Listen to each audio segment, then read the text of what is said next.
I'm Fredrik Leilani, and I'm the filmmaker. And I'm Leilani Farha, and I'm the advocate. And this is the Pushback Talks, and we've been a bit lazy because Leilani is writing a book and I'm making a film, so we are playing around with words to keep our brains sharp, and it's quite fun. It's fun. So excuse to all guests who would like to be part of this game. We will be back with guests again, but we're a little bit out of production capacity for it. That's correct. And we have a new Patreon, and we have several new patrons coming in, so thank you so much for supporting Pushback Talks. You know, it's not only about the money. A patron puts maybe $5 or $10 a month, but it's the love, and love is extremely important in our times. So very important. Thank you very much. So, Leilani, are you ready for a word? Little word food. It's very early over in these parts, and it's very gray, so it better be a lovely word. I'm in sunny Malmö. I mean, we haven't had sun for a month, but actually today it shows up. So it's not too bad. We had the same problem here all of November. Complete grayness. I bought one of those lamps that pretends to be the sunshine. I'm not kidding. Yeah. That's desperation. But I will give you a word if you're ready. I'm ready. Air mattress, bed and breakfast. Could also be shortened to Airbnb. Thank you. Isn't that funny to think of the full long title? Air mattress, bed and breakfast, which was its origins of Airbnb, something I really supported. I thought it was a super cool way for young people, young couples maybe, to make a little extra money, rent out an air mattress on your floor during a conference, you know, and make a little cash. And of course, it has become something quite different, our Airbnb, ruining. It's not just Airbnb, it's short-term rentals. Airbnb spawned a whole asset class industry, and now it's ruining cities around the world because it offers a cheaper way for people to visit a city, relocate. Even these digital nomads are using this kind of platform, and it's increasing the cost of housing for locals and making it harder to find a place to stay for locals. And in some places, people can't even, the workers can't live in their town anymore, so they have to commute because the tourists have grabbed their apartments. Quite sad. It's very sad. And you'll remember, Fredrik, when we did a podcast with some friends from Mexico City, and they were saying they leave their home and they go on the streets and they only are hearing the English language.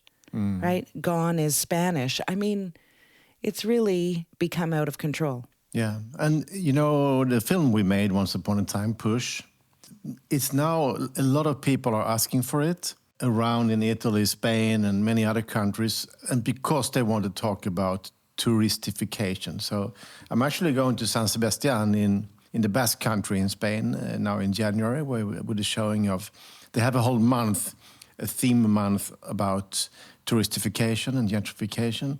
It's still being seen and used in important conversations. Absolutely. Actually, in Spain, I read the other day that the government of Spain has fined Airbnb because they have, illegal ads out. And the fine is around 70 million euros. Wow. And they also forced Airbnb to take down illegal ads. They've been forced to take down 65,000 illegal ads. Governments around the world are trying to push back. But it's difficult, of course. Well, and Spain itself is trying to eliminate Airbnb. They're not issuing any more licenses for new Airbnbs, and eventually they will reduce them. So they're taking a very strong stance, which I think is necessary. It has become a political crisis in most countries. You also have it in Canada, even if the factors are slightly different, but it's also normal people can't afford the rent anymore. And Absolutely. You can claim that Zoran Mamdani won the election in New York because of the cost of living, Mm-hmm. And it's shown that Airbnb absolutely does raise rents. Like they do these studies where they look at where there's a concentration of Airbnbs and what's happened to the rents. And they show that it does absolutely increase rents. But of course, it also just simply pushes out people. Yeah. But how sad that some smart kids started up this app with some kind of sympathetic idea. Yeah. But then I guess what happens is, to be able to grow, you need to bring in investors. And in the end, the original idea is just lost because the investors are only interested in growth. Yeah.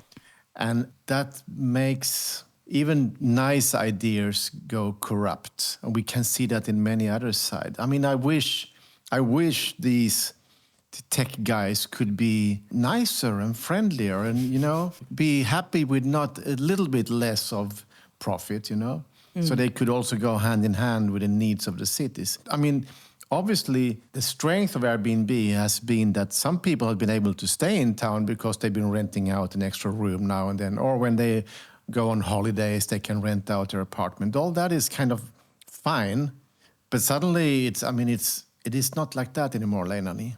It is not. And now what we're seeing is entire buildings being built for the purpose of Airbnb rather than this small scale utilitarian use of space, actually, to supplement your income or to ensure that when let's say you're traveling for a month somewhere for work, that someone is actually able to benefit from your absence.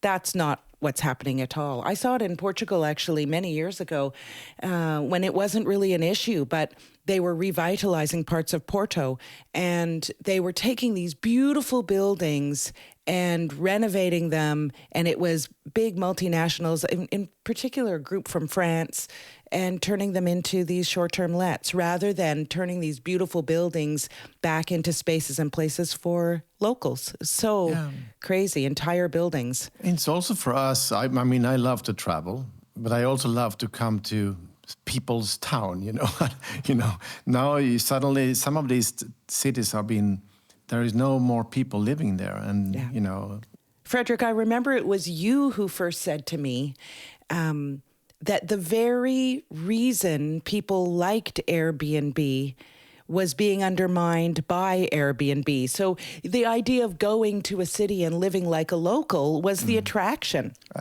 But of course, when you penetrate, like if you look at Paris, for example, with thousands and thousands and thousands of Airbnb, you end up going to a place and it's no longer has the character and culture of the original place. So, Leilani, before closing this word, Airbnb, what would you advise if you could make Airbnb change their mind? What would be your suggestion to them? And then, if they don't, what should we do? My suggestion to Airbnb is to get out of town. It's not sustainable. Maybe go back to the origins. New York has legislation that's very restrictive. And I think that that's probably reasonable, where it is a unit in someone's home and the person resides in the home when they're having the guest. Yeah. Okay. So I actually done that. That's kind of nice to stay in somebody's home. Yeah. Okay. And to the rest of us, just boycott the hell out of them. Is the story? Yes. And there's many reasons to boycott Airbnb.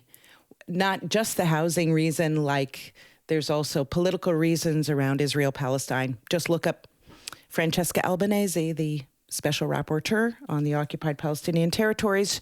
She has a lot of information about Airbnb in the settlements in the West Bank. So there we go. Lots of reasons. Very interesting. Thank you, Leilani. Okay. So now it's over to you. Or maybe to me. I don't know how we count. I'm going to shoot a word to you. But what word, Fredrik? What word? How about this? Winter. Winter in the southern hemisphere. I like that. But okay, then they wouldn't call it winter, so I guess it doesn't really work. Nope, you can't get away from winter. I can't get away. I mean, the whole idea of winter has a beauty over it, that like the nature is resting, life slows down, or maybe. And then if you can add some snow and stuff, it can be beautiful. But then I live in a part of Sweden where the white winters has gone since long. I mean, that's a part of the climate change also. I mean, we had a few days of winter, maybe a weekend now in November, but the rest is just gray and But dark. when you were a kid, was there snow? Yeah, we had much more snow when I was a Okay. kid. Yeah, it's a big difference, actually. Yeah. But who cares about climate change? It's just weather. No, it pisses me off, actually. Yeah. No, because the snow, especially in Malmö in the winter, it's dark. You always talk about the darkness. Yeah. And so snow makes things brighter. Yeah, it sure does. And you would know, living out there in the ice storm country of Canada. I do know the brightness of snow. Yes. Yeah. Yeah. It makes a difference. But winter, I mean, some people claim that winter is cozy and we go, I always light candles in my home.